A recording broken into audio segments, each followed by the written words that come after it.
Hello guys! Welcome again to my channel, Noel Mix Vlog. Ayan, good morning. Ayan, tinanghali tayo ng gising guys ngayon. Kasi malamig ang panahon. Pero awan ng Diyos guys, magdamag ng hindi gaano umulan. Mahinang ulan kagabi, kaya ayan. Masarap matulog guys, malamig. Mga manok ko guys, ayan, mga naghihintay na. Hello guys! Welcome to my channel, Noel Mix Vlog. Please like, share, and subscribe. Thank you! What's up guys? So ayan guys, natapos na rin ang mahabang tag-ulan, ilang araw din, ilang gabi, kaya kahit paano, ayan, lumiit na rin yung tubig sa ating harapan, bumaba na. So ayan guys, ang epekto ng bagyong si Krising, ayan, yung lagbati natin, nalanta na, namatay na. So, pero ibang halaman natin guys, gumanda naman kasi nakatikim sila ng masaganang ulan. Pati yung mga halaman kong talong guys, ayan, naapektuhan sila guys. Yan, kaya lilipat natin sila dun sa gilid dito guys, sa aking bahay. Yung aking alokbati guys, kawawa naman. Ayan, pero tutubo pa rin yan guys. Gaganda pa rin yan kapag yung tubig baha ay nawala na. Yan yung mga manok natin guys, ayun, nakapatong pa sa ibabaw ng alokbati. Kasi wala silang malapagan na lupa guys, puro tubig pa. So, pero yung kalsada guys ay okay naman na.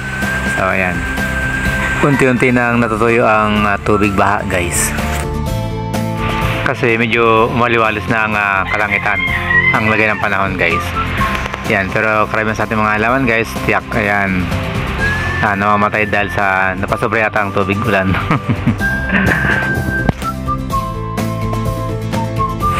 Pati nga guys, yung mga customers natin nahihirapan nga bumili dito sa harapan ng tindahan namin, no? Kasi inabot ang tubig bahayan guys.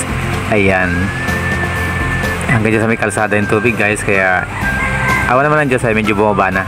Medyo gumaganda na panahon, natutuyo na yung tubig baha, nabawasan na. Oh, parang namamatay siya. Oo, pero yung mga talong nilipat ko sa sako, dapat pala nilipat. Ay, namamatay na nga. Dapat mailipat na sa sako yan. Hanggat maaga, no? Pwede pa yan, nakasurvive pa yan. Oo. Dibali na yun, dami sa luit kahit yan. Kahit ulan niya. Ha? Survive mo dyan. Oh? Kaya tumutumutan ulan. Ito, ano yung dahon? Ay, simula na. Wala na, nakalanta na.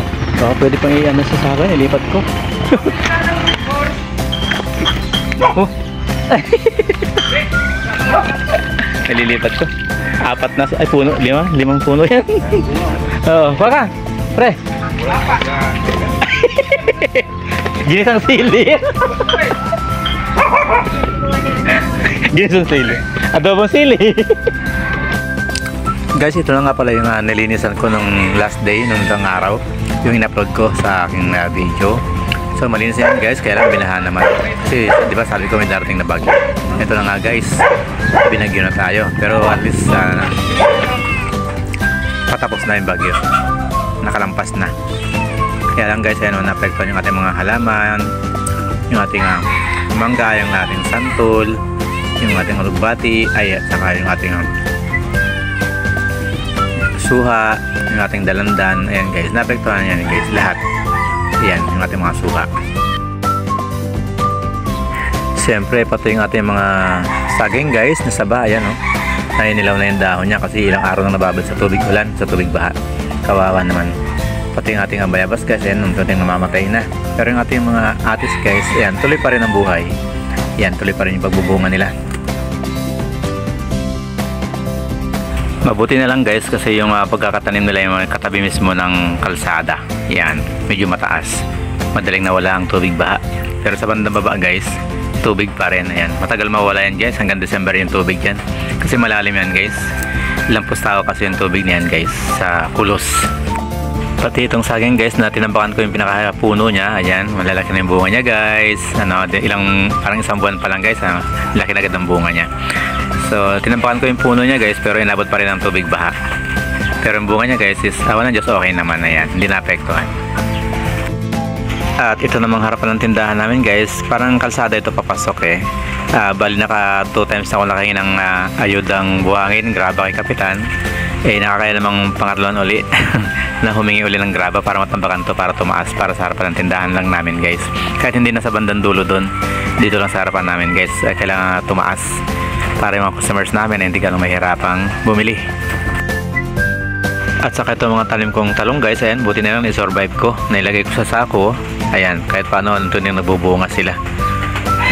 Pero galing yan doon guys sa, sa malalim na tubig doon. Ayan. Nilipad ko lang sila sa sako para mabuhay uli sila. Kasi mamamatay sila sa tubig baha guys eh. Kaya dito ko sila nilagay sa harapan ng bahay namin. Ayan. Para tuloy-tuloy ang kanilang buhay. Yan. Unti-unti na sila nagbubunga guys. Sa sako sila nakatanim. Kasi yung lupa natin guys ay napuno ng tubig paikot. Kaya dito muna sila sa harapan ng bahay namin. Kaya kahit may baha, nakasako naman. Ilos mo natin guys sa kalsada yung ating mga aso kasi ilang araw silang nakulong dito sa bahay kasi may bagyong Krising nga. Yan, lalabas muna natin sila guys. Gusto silang makakita ng tao. Doon muna sila sa kalsada. May sarap yung pinto.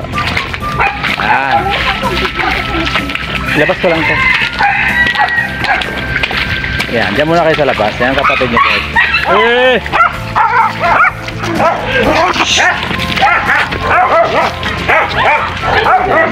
Bili!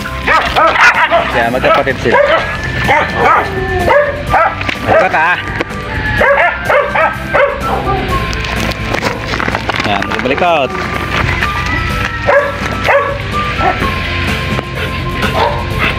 Kapatid yan guys. Magkapatid yan. Ito yung nanay nila, si Billy ko. Bili! Tanda ka na daw. Sabi nila matanda ka na daw, Billy.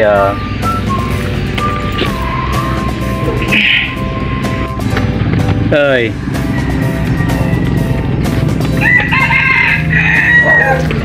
Gumalikot. Tuwa kayo Magkapatid yan guys. Lalaki, babae. Ito buntis na guys. Yung nanay nila buntis din yun. Ito ayaw niyang kastahan yung kapatid niya kasi amoy niya nakapatid niya. Ayaw niyang kastahan dati. Ikaw makulit ka.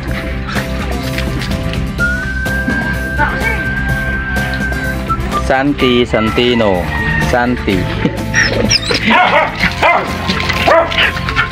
Ito galaw-gaw to galaw-gaw. Yeah.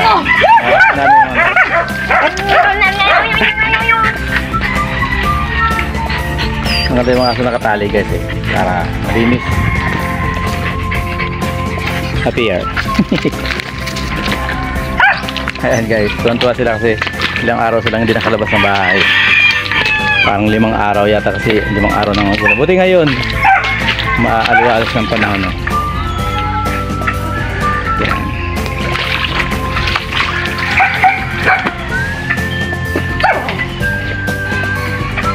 Maganda lang ang panahon ngayon, bumabawi na, kumuhupa na yung baha.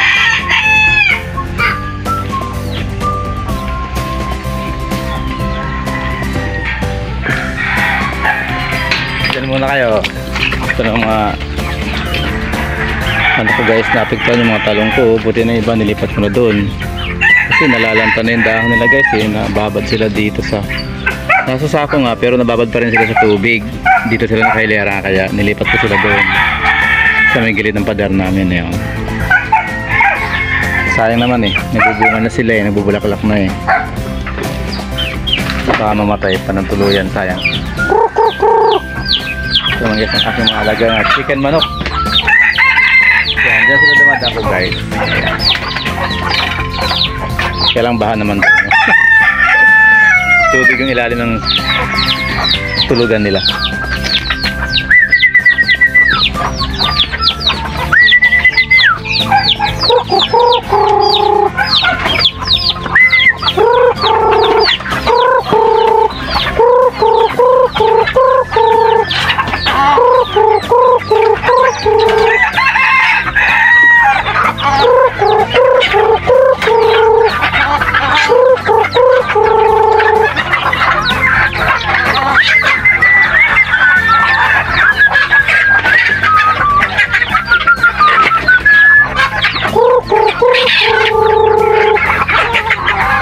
Yan, mga 2 buwan pa guys, pwede nang pakinabangan yung mga yan. Ito 3 buwan pa.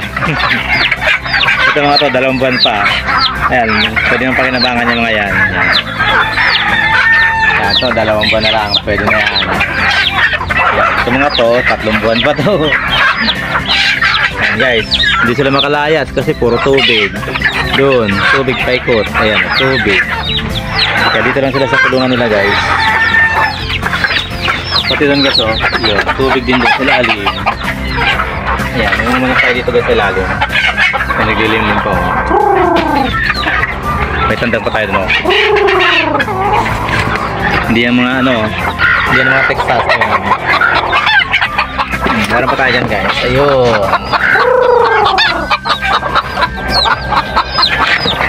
Ayan, yung mga may sisiw nakakulong guys. Nakakulong.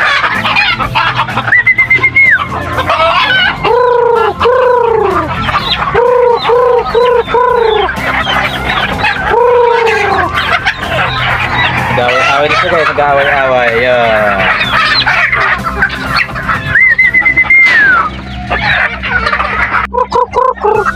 So guys, sana ba tayo mag-support sa aking channel, and don't forget to like and subscribe my channel. And don't forget to like, share, subscribe guys my channel. Yan. Thank you for watching. Bye bye. See you and God bless all.